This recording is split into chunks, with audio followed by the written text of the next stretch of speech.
Olá, olá, galera, tudo bom com vocês? Eu espero que sim, que todo mundo esteja bem, que todo mundo esteja estudando. E para darmos prosseguimento aos nossos estudos, vamos para mais uma videoaula. Dessa vez nós iremos falar sobre a escravidão no Brasil colonial, um assunto super importante de ser comentado. Importante também mencionar com vocês que nós já vimos um pouco sobre a questão da escravidão, a relação da escravidão no Brasil e quando nós estudando sobre os reinos africanos. Agora vamos entender como que se deu esse processo de escravidão aqui no Brasil. O uso da mão de obra escravizada africana é um fato histórico que trouxe diversas consequências para a sociedade brasileira, inclusive que traz reflexos até hoje. Apesar da memória de dor, nossa cultura é muito rica em virtude das influências da origem afro. Além disso, também não podemos esquecer nunca de mencionarmos que é um período marcado também por muita resistência dos africanos escravizados. Primeiro de tudo, é necessário que a gente entenda como que se dava essa lógica da escravidão. As pessoas que vinham para cá para serem escravizadas, no ponto de vista de quem escravizou, ou seja, aqui no caso dos portugueses, essas pessoas eram tratadas como mercadorias, só serviriam enquanto produzissem, enquanto trabalhassem, enquanto rendessem lucro. E por que enxergavam-as como coisas? Justamente por todo esse processo que é muito marcado pela exploração, pela violência, pela tortura, enfim, por toda a desumanidade em que esse processo era feito. Então, nós, enquanto estudantes, enquanto estamos estudando a história, nós não temos que enxergá-las enquanto coisas.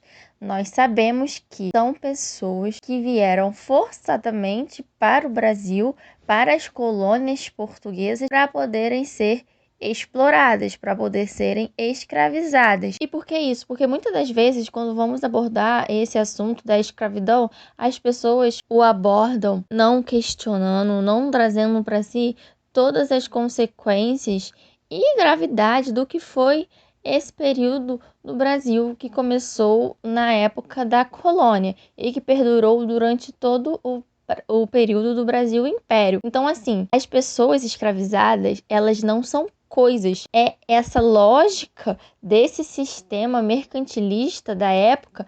Por que o sistema mercantilista, né? Não era essa busca excessiva por metais preciosos. Você não está no contexto de um capitalismo comercial, de fazer descobertas, por disputas econômicas, por disputas políticas. Então, é o sistema mercantilista que fazia com que essas pessoas fossem vistas como mercadorias. E assim se dava essa questão de desumanizar as pessoas. A escravidão, então, ela se tornou a base da mão de obra aqui no Brasil. Primeiro, começou com os indígenas, a partir de 1530. E é com o estabelecimento dos engenhos que se tem mais necessidade, mais demanda por mão de obra.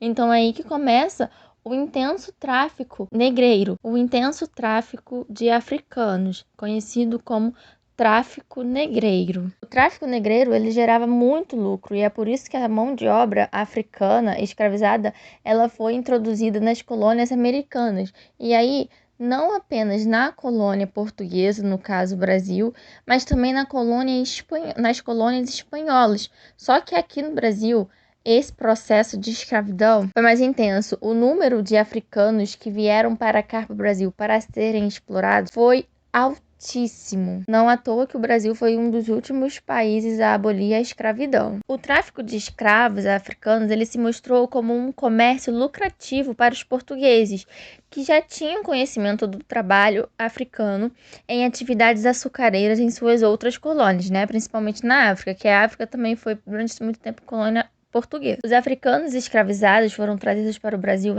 em grande quantidade entre os anos 1550 e 1855 aproximadamente.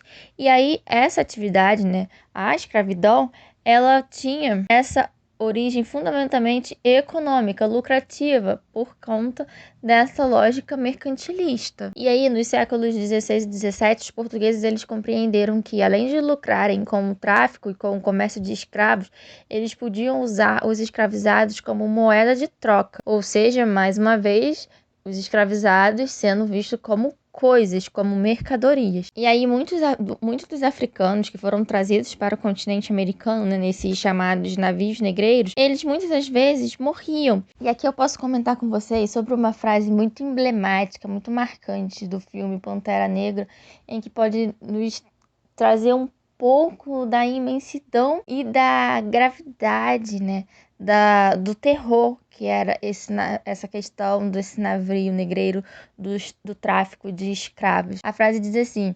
jogue-me ao oceano com meus antepassados que pularam dos navios, porque sabiam que a morte era melhor do que a escravidão. Pois bem, é uma frase super forte e que nos faz refletir sobre como que se dava esse processo, desde a chegada dos portugueses lá, para poder muitas das vezes negociar, e quando não negociavam, quando traziam os africanos para cá, e sim, forçadamente, porque óbvio, ninguém quer sair do seu país de origem, ninguém quer sair do seu continente para ir para um lugar completamente desconhecido, forçadamente para você ser explorado, ter a sua mão de obra explorada, e não só apenas a sua mão de obra, ter a sua vida completamente explorada, os seus modos, a sua cultura, a sua religião, enfim. A escravidão é um dos episódios com qual a humanidade tem sim que se envergonhar, tem sim muito em que se desculpar, e a gente não tem que ficar nessa disputa e nessa discussão de que os próprios africanos se escravizavam entre si, eles que negociavam com os europeus para vender.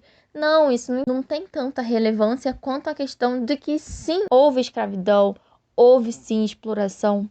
Quantos dos nossos antepassados foram explorados, foram mortos por conta disso? Muita da escravidão que existia entre os próprios africanos se dava com base na questão da escravidão por guerra, escravizados por guerras, assim como existia na história antiga, no Egito, Grécia, Roma, enfim. E mesmo quando não era por base da escravidão por guerra, nós não podemos isentar os europeus de sua grande responsabilidade da escravidão. E aí também outro ponto que cabe, né, para a gente mencionar aqui, quando se tem essa discussão, é que a escravidão entre os africanos tinha um significado completamente diferente dessa escravidão comercial, né, que aconteceu quando os europeus iam para a África trazer os africanos, enfim. A escravidão que ocorria lá, ela não ocorria também por conta da sua cor de pele. Os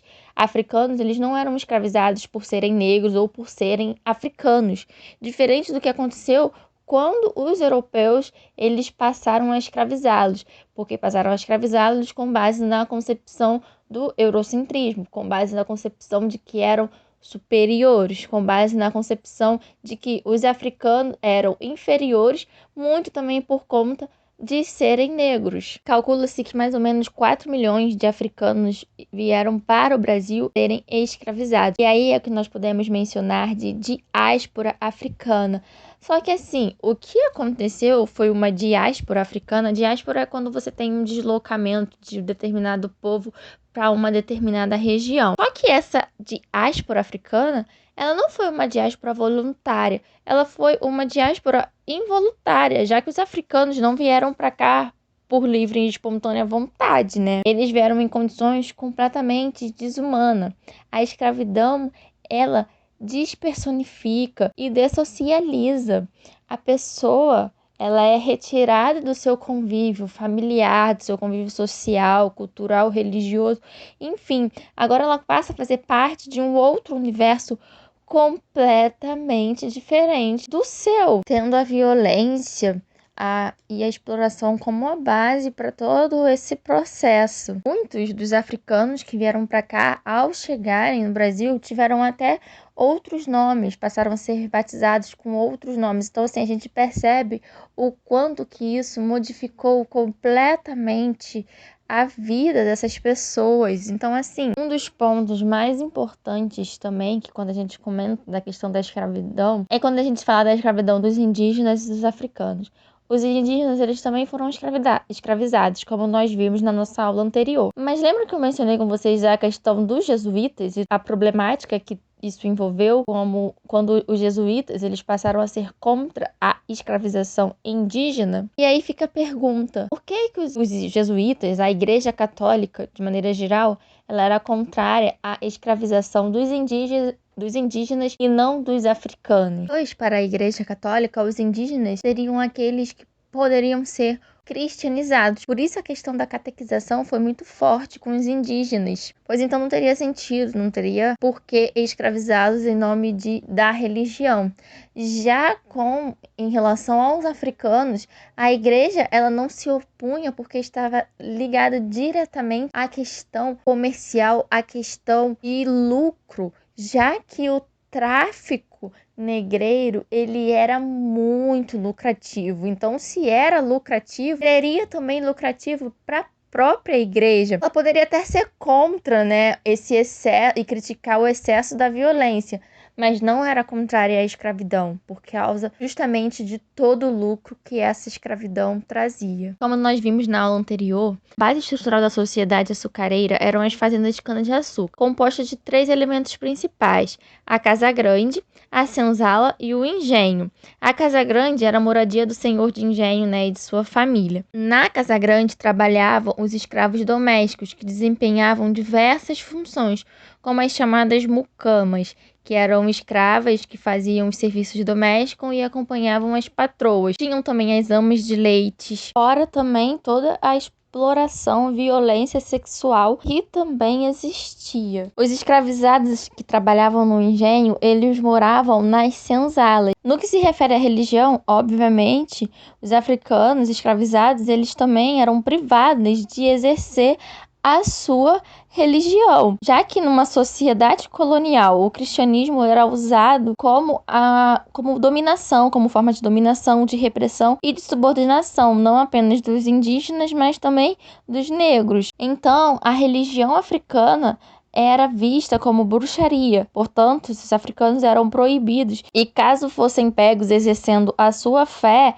eles recebiam mais castigo, mais punições. Então aqui nós podemos mencionar as formas de resistência das quais os negros eles tentavam lutar, eles tentavam sobreviver, né, a toda essa opressão, a toda essa violência. Então, com muita frequência, os escravos, eles se rebelavam em virtude das péssimas condições em que eles viviam, né? Então, essas manifestações, por sua vez, eram violentamente reprimidas. E aí, dessa forma, foram criados os pelourinhos, localizados nas praças e utilizados pelos capatazes, né, para castigar publicamente os escravos, como forma de aviso: olha, se você for por esse caminho, você vai sofrer essa mesma consequência, para amedrontar e tentar reprimir ainda mais os fugitivos que permaneciam em grupos.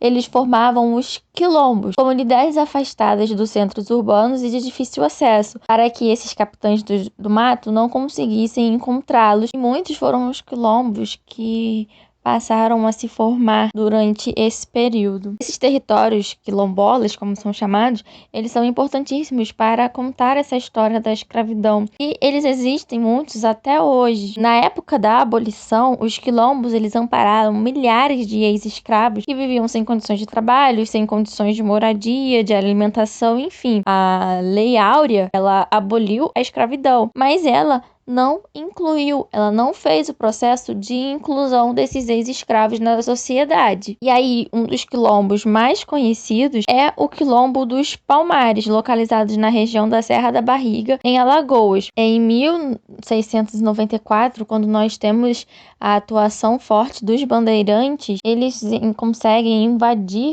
o quilombo dos Palmares e prendem milhares dos quilombolas que lá viviam. E aí é nessa ocasião que Zumbi, que era considerado o líder, né, o rei dos Palmares, foi executado no dia 20 de novembro de 1965. Então ele se tornou símbolo da resistência negra. E aí hoje, né, em muitos municípios brasileiros, aqui no Rio de Janeiro, nós temos a data, né, 20 de novembro, um feriado do Dia da Consciência Negra, para nos lembrarmos, para nos termos essa memória de luta, de resistência dos quilombos, dos negros. Então é isso, galera. Eu espero que vocês tenham compreendido essa aula e que, mais importante, que vocês tenham compreendido que falarmos de escravidão no Brasil não é falarmos de coisas, de mercadorias. Nós estamos falando de pessoas, nós estamos falando de vida. Vidas essas que, apesar de toda a exploração, todo o maltrato, toda a violência, resistiram e que de alguma forma eles encontravam uma maneira de lutar por sua própria sobrevivência, de lutar pelo seu direito de sobreviverem e de viverem. E, infelizmente, a escravidão, sim, até hoje deixa muitas marcas na nossa sociedade, marcas essas que nós observamos na desigualdade social, no preconceito, no racismo, na intolerância religiosa contra os candomblecistas, umbandistas, enfim. Infelizmente, isso existe na sociedade. Temos que aprender principalmente a respeitar as diferenças e entendermos que a sua religião ou a sua cor da pele não te faz melhor do que ninguém. Então, por isso, precisamos nos conscientizar e lutar diariamente contra qualquer tipo de discriminação e preconceito, para assim tentarmos criar uma sociedade que seja ao menos injusta, menos desigual e menos preconceituosa. Então é isso, galera. Nos vemos nas próximas aulas. Beijos e bons estudos.